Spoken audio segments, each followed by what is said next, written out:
నందమూరి బాలకృష్ణ చేసిన వ్యాఖ్యలపై మీడియా ముందు మండిపడ్డారట మెగాస్టార్ చిరంజీవి.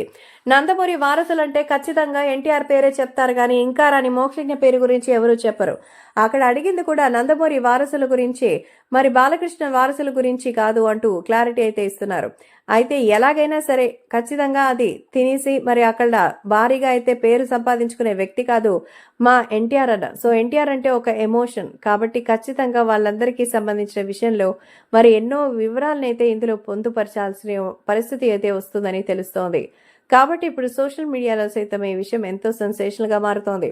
అంతేకాకుండా దేవరా సినిమాకి ఈ రోజు ఇంత రెస్పాన్స్ వస్తోంది. మరి అలాంటి వ్యక్తి నందమూరి కుటుంబ సభ్యుడిగా కాకుండా ఎలా పోతారు అంటూ మెగాస్టార్ చిరంజీవి అయితే బాధపడుతున్నారు. బాలయ్య స్వభావం అంతే, దుందుడుకుగా మాట్లాడేస్తారు. మనిషి భోల, మంచి మనిషి, ఎలా అయినా సరే తనని ఏదో ఒక రకంగా డైవర్ట్ చేసి డైవర్షన్ పాలిటిక్స్ అనే పేరుతో అయితే మిగలకుండా ఉండాలి. కాబట్టి సోషల్ మీడియాలో సైతం ఈ విషయం ఎంతో సెన్సేషనల్ గా మారుతోంది. సో దేవరా సినిమా అయితే ఎక్స్ట్రాడినరీగా ఉందంటూ చెప్తున్నారట. కాబట్టి వీళ్ళందరికీ సంబంధించిన విషయంలో మాత్రం వేరే లెవెల్లో అయితే ఉంటారు. అందుకే పదే పదే ఈ విషయాన్ని అయితే చెప్తున్నదని మాత్రం వినడం అయితే అస్సలు ఉండదు అంటూ మరి నందమూరి బాలకృష్ణపై అసహనం వ్యక్తం చేసినట్టుగా అయితే తెలుస్తోంది. సో అందుకే నందమూరి బాలయ్య బాబు కాస్తైనా ఆలోచించి మాట్లాడాలని జూనియర్ ఎన్టీఆర్ ఎంత బాధపడి ఉంటారో, అసలు ఆయన ఎందుకు చేరదీయరో నాకైతే అర్థం కావడం లేదంటూ చెప్తున్నారు.